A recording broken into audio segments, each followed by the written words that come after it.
luto na yan guys. Ganun lang siya kadali. Magluluto ako ng toge.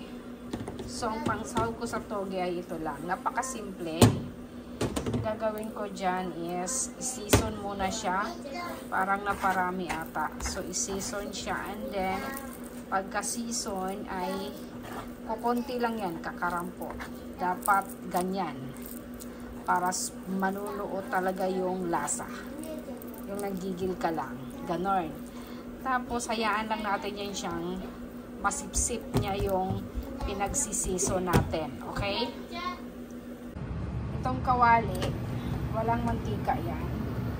Ilalagay ko lang yan mumunting meat. So, palalabasin natin ang kanyang fats at yun ang pinaka panggisa natin sa ating toge. So, hayaan natin yan.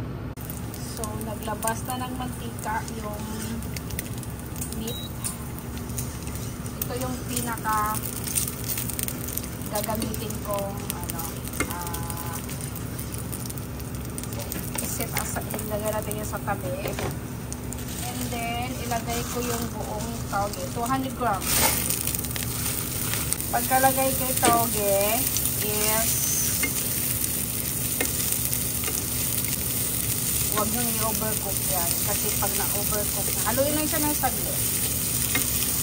Pagkahalo ng saglit is ganyan. Pagkahusan lang siya ng tuyo. Uhusan ng konting sesame oil. Huwag na magtimpla ng kung ano-ano nasa sa inyo. Kasi yung meat, nakatimplada na yan kanina pa. So, ayan. Huwag nating hayaan magtubig yan or so, ayan. Actually, luto na yan. Itakpan lang natin mga 20 seconds. Ayan na yan. Luto na yan, guys. Ganun lang siya kadali. Hindi maganda sa toge ang overcook. So, maganda yung crunchy. So, enough. Ganito yung grano ng toge sa Japan. So, pang side dish lang kumbaga. Pero, pwede na pang ulam yan. Totoo lang. Crunchy toge. So, try nyo. Napakadali lang. Kung gusto nyo ng mga hapon.